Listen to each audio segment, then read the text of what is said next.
la idea de equilibrio, estabilidad, cuán inestables son nuestros sistemas. El economista tiende a hablar de equilibrios permanentes, lo cual no es cierto. Conceptos de retroalimentación, control óptimo, linealidad, no linealidad en los sistemas. El objetivo principal de estos cursos es que los estudiantes aprendan a ver los fenómenos en el mundo de forma diferente, que lo vean de una forma diferente reconociendo una estructura dinámica, que reconozcan la estructura dinámica en el análisis que hagan.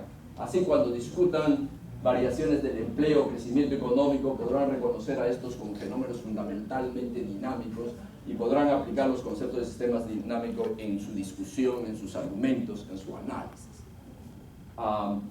Los cursos centrales en sistemas dinámicos deben enfatizar los conceptos a 3 niveles. Entonces es fundamental ir con lo intuitivo primero, que la gente tenga claro el concepto de dinámico intuitivamente, luego pasar al aspecto matemático y finalmente a las aplicaciones en diferentes áreas de la vida real. Con respecto al análisis probabilístico, de hecho, si se ponen a pensar, estamos en un mundo incierto y cada vez más incierto, con la globalización, la tecnificación, etc. Casi todos los problemas de sistemas implican un elemento de incertidumbre. Los valores de las variables importantes que influyen en el comportamiento de nuestro sistema, en nuestro problema, son desconocidos. No tenemos bolitas de cristal que nos diga qué va a pasar con nuestra demanda, qué va a pasar con el crecimiento del país, etcétera, etcétera. Las consecuencias, tanto de las variables, son desconocidas, así como las consecuencias de nuestras acciones. No hay manera de predecir, y lamentablemente los economistas creen que lo hacen, ¿no? Había un chiste ahí, como no hay economistas aquí, hay un chiste que dice que ¿a qué se dedican los economistas? El 50% del tiempo a hacer predicciones y el otro 50% a explicar por qué fracasan sus predicciones. Porque nadie tiene una bolita de cristal, pues, ¿no? Entonces, el lenguaje que debemos utilizar para tratar la incertidumbre en nuestro entorno es la teoría de probabilidades. La teoría de probabilidades es el lenguaje, pues, para tratar la incertidumbre, y es esencial que los estudiantes tengan una formación sólida en esta materia, ¿no? O sea, probabilidad como conocimiento. Ojo que también se ha distorsionado totalmente las ideas de 300 años de Bernard Bernoulli, que era la idea de tener una probabilidad epistemológica, probabilidad que representa conocimiento. No hay tal cosa como la probabilidad objetiva, la frecuencia relativa, no existe, ¿no? Pero ahí todavía lo tenemos en los textos. Pero más allá del formalismo de probabilidad, es esencial que el estudiante aprenda a pensar correctamente acerca de la incertidumbre, que incorpore en su pensamiento la incertidumbre y ser capaz de representar la incertidumbre en términos de probabilidades, ¿no? Hay una infinidad de técnicas hoy día para evaluar el conocimiento limitado que tiene el experto sobre el comportamiento de estas variables en el futuro. Recuerden que la toma de decisiones, que la gestión administrativa o lo que fuera, tiene que ver con el futuro, no con el pasado. Pero a muchos les hacen creer que son más objetivos, más científicos cuando usan números. ¿Y qué son los números? Registros del pasado. Y la gestión, la toma de decisiones tiene que ver con el futuro. Entonces tenemos que lidiar con la incertidumbre, tenemos que usar el lenguaje de la incertidumbre. Y eso es lo que trato de enfatizar aquí. Se debe ir más allá de los problemas de urnas y bolas, de los textos básicos de probabilidades al estudio de situaciones complejas, donde la incertidumbre es transformada a medida que se obtiene nueva información o el sistema bajo análisis evoluciona dinámicamente, ¿no? Entonces tenemos que aplicar los conceptos de Bayes, cómo actualizamos, cómo mejoramos nuestra información para ayudarnos a tomar mejores decisiones. La teoría de probabilidades es de hecho el tema matemático más profundo de gran valor para la solución de problemas. Es el más profundo y tal vez no es complejo, es simple, sino cómo se enseña. Se enseña tan mal que nadie lo digiere, ¿no? Y de hecho decía, nadie lo digiera al extremo de ponerlo bajo la alfombra e ignorar completamente la incertidumbre. Es un tema sutil, sin embargo puede entrampar incluso a la gente experimentada en paradojas aparentes. Por lo tanto, es importante tener un entendimiento especialmente integral del tema. Debemos entrenar, tenemos que aprender a usar el lenguaje de incertidumbre. Los economistas ya lo hacen, mucha gente en los Estados Unidos, en Europa, ¿no? La gente está discutiendo, vamos a crecer al 4.5, no al 4.2, ¿no? Ustedes pueden apostarle 1 a 100 y van a ver que ganarían, ¿no? 1 a 100 que acertaran o no acertaran. No hay manera. El lenguaje que deberíamos estar diciendo, hay 20% de probabilidad que vamos a crecer entre 4 y 4,5, un 50% entre 4, 5 y 6. Ese es el lenguaje que deberíamos usar si es que fuéramos capaces de incorporar la incertidumbre en nuestro análisis. En cuanto a la optimización, ¿no? El área de optimización, este tema es central y casi dominante para la solución de problemas. En muchas conversaciones diarias escuchamos comentarios como este: debemos optimizar la utilización de nuestros recursos, ¿no? Cada una y otra vez lo escuchamos en las empresas, en el gobierno: tenemos que optimizar el uso de los recursos. Entonces todo el mundo tiene un concepto, pero tal vez no está tan claro. Por lo tanto, todos tienen al menos una vaga noción de qué trata la optimización, aunque el tópico pueda ser considerado completamente abstracto.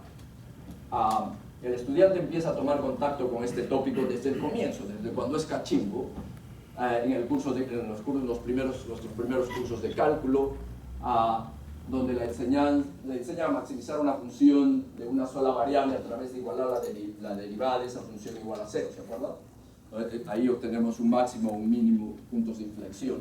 Esta exposición le muestra que la optimización también tiene un sentido matemático. Entonces no solo es el concepto intuitivo, sino también hay un concepto matemático detrás de este concepto de optimización. Se requiere un tremendo salto tanto técnico como conceptual para ir de la optimización de una simple función de una sola variable a un sistema complejo y vagamente definido, lleno de incertidumbre. Entonces tenemos que extender este concepto simple de una variable a varias variables, y eso implica ir a técnicas. Técnicamente uno puede aprender cómo optimizar funciones de muchas variables, de repente miles de variables, que es lo que me acuerdo en una exposición en la Universidad de los Andes que yo fui a poner el tema de calidad decisional. Alguien vino a exponer cómo estaba usando las técnicas de programación matemática imagínense, para programar los vuelos de American Airlines. Entonces, las técnicas de optimización se pueden ampliar a través de aprender a utilizar algoritmos. Esto se logra en parte al extender los métodos de cálculo aprendidos como cachimbos, pero más específicamente se requiere un entendimiento de técnicas de algoritmos. No hay una serie de algoritmos. Conceptualmente, el estudiante debe aprender cuándo tiene sentido optimizar, cómo modelar la relación entre variables y cómo tratar la incertidumbre. Ojo con ello. Hay muchos conceptos hoy en día con la psicología que nos hacen entender que realmente no somos racionales. Y la idea de todas estas cosas es ayudarnos a ser un poquito más racionales. En general somos irracionales. Como vamos a ver adelante, debemos tener un curso para conceptualizar esto. Conceptualmente, el estudiante debe aprender cuándo tiene sentido optimizar, decía, cómo modelar la relación entre variables, cómo tratar el incertidumbre. El desafío de los cursos de optimización en los cursos centrales es profundizar el entendimiento de ambos aspectos, tanto el técnico como el conceptual, de tal manera que los dos puedan ser aplicados en forma concertada. Otra vez, lo técnico, pero lo conceptual es fundamental. Si no conceptualizamos, de nada sirve tener softwares excelentes si simplemente van a ser cajas negras y no nos van a ayudar a pensar.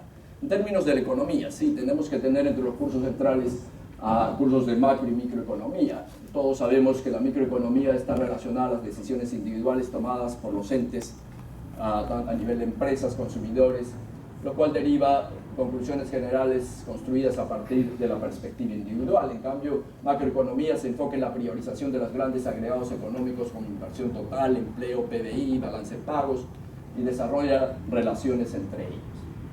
Una buena cantidad de estructura matemática es usada en la teoría económica tradicional para representar las preferencias individuales, las preferencias con respecto a resultados conflictivos, para describir las tecnologías disponibles de la empresa, caracterizar los mercados, caracterizar las demandas, etcétera, etcétera. Esta estructura debe ser presentada pues, en los cursos de economía. La microeconomía también contiene conjuntos importantes de conceptos relacionados a esos elementos, y estos deben formar la base para el análisis microeconómico aplicado.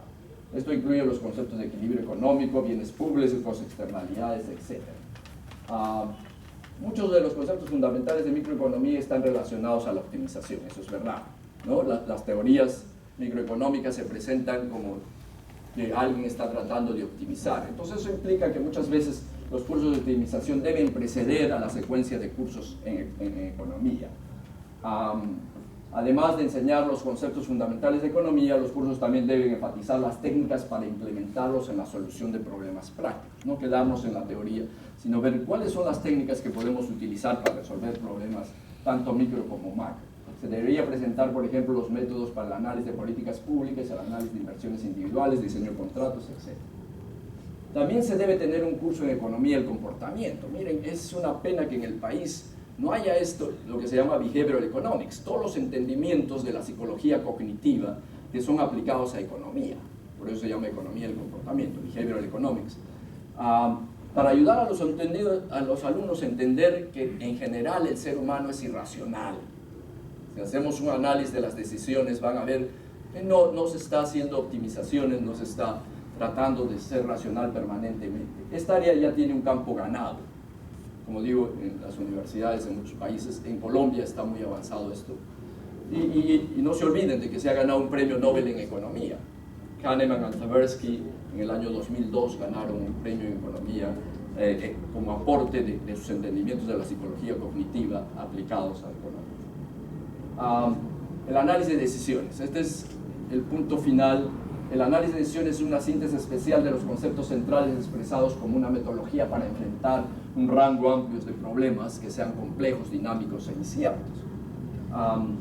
El análisis de decisiones se enfoca principalmente en el análisis de las decisiones únicas, importantes, aquellas que comprometen gran cantidad de recursos, que tienen repercusiones en el futuro y que tienen que enfrentar la incertidumbre si tienen que lidiar con un futuro con un largo plazo. Importantes que deben tomarse en entornos de incertidumbre y que definen el futuro de la organización. El enfoque racional del análisis de decisiones se basa en dos conceptos fundamentales, miren, bien simple. Primero es que la incertidumbre puede ser representada explícitamente, ya hablamos en términos de probabilidades. Segundo es que las preferencias individuales, las cuales están relacionadas a la actitud que tenemos con respecto al riesgo, al tiempo, y con respecto a resultados conflictivos, ¿no? Pueden ser cuantificados. Estas preferencias individuales pueden ser determinadas, hay toda una serie de metodologías. Y aquí hay mucho que aportar al análisis financiero y al análisis económico también. La combinación de estas dos ideas, la evaluación de la incertidumbre con probabilidades y la determinación explícita de estructuras de las preferencias individuales, transforma los problemas de decisión en un problema de optimización claramente definido. Un problema real de decisión es muy probable que sea muy complejo e implique una serie de interacciones de probabilidades y acciones. El tratamiento sistemático de esta complejidad para determinar una solución eficiente es otro de las características de la disciplina del análisis de decisiones. Bueno, la amplia colección de conceptos que se evidencia en la descripción de estos cursos centrales pueden ser vistos en dos tipos básicos. Esta división es útil para entender vuestro enfoque en la solución de problemas. El primer conjunto de conceptos se relaciona a la formulación del problema, enmarcar el problema. ¿Cómo vemos el problema? ¿Desde qué perspectiva? Es fundamental. Si no tenemos claro un enfoque del problema, cómo lo enfocamos, probablemente terminemos resolviendo en forma óptima el problema equivocado. En el análisis de decisiones le llamamos el error de tipo 3. El error de tipo 1, 2 es en la estadística inferencial, en la toma de decisiones le llamamos el error de tipo 3. Y el mundo está lleno, hay ejemplos del error de tipo 3, ¿no?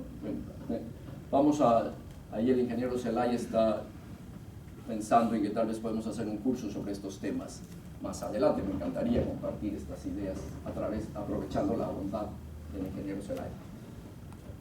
Entonces, la formulación del problema. Estos tienden a conceptos muy amplios. Y la otra, el tiempo nos gana, el segundo conjunto debe estar los conjuntos relacionados a la solución propiamente de los problemas. Ahí tiene que ver con los conceptos de matemáticas y demás.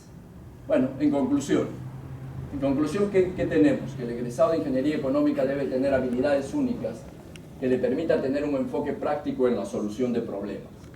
Y para eso el estudiante poseerá muchas habilidades de un estudiante de economía, muchas de las habilidades que tiene un estudiante de economía o administración o gestión de organizaciones, pero tendrá en adición una fortaleza analítica y conceptual inusual en un economista o administrador. El ingeniero economista es un analista permite analizar sistemas complejos y tendrá una fuerte orientación a la solución, debería ser a la solución de problemas. El ingeniero economista estará bien calificado para tratar problemas de análisis complejos de economía y negocios en general. El análisis de las políticas públicas implica un entendimiento firme de los principios analíticos, como economía e incertidumbre, y un conocimiento de las instituciones y cuestiones públicas. El entendimiento analítico se logra en los cursos centrales y el conocimiento de las instituciones, las cuestiones públicas, se logra a través de los cursos de especialización, de los que hablábamos al comienzo. La estructura educacional de ingeniería económica debe ser diferente de los otros programas de economía, porque nuestro énfasis principal debe estar en los principios analíticos centrales, seguido por una exposición secundaria posterior a la sustentación y práctica del análisis de decisiones y políticas. Entonces debe haber una diferenciación. Creo, como han visto en la historia, esa fue la idea original del creador de esta carrera, de Luis Felipe Las Casas, el enfoque ingenieril que debería tener esta carrera, ¿no? Bueno, eso es lo que quería compartir con ustedes. Bueno, si hay alguna pregunta, bienvenida. Sé que es como un empacho, siempre el tiempo.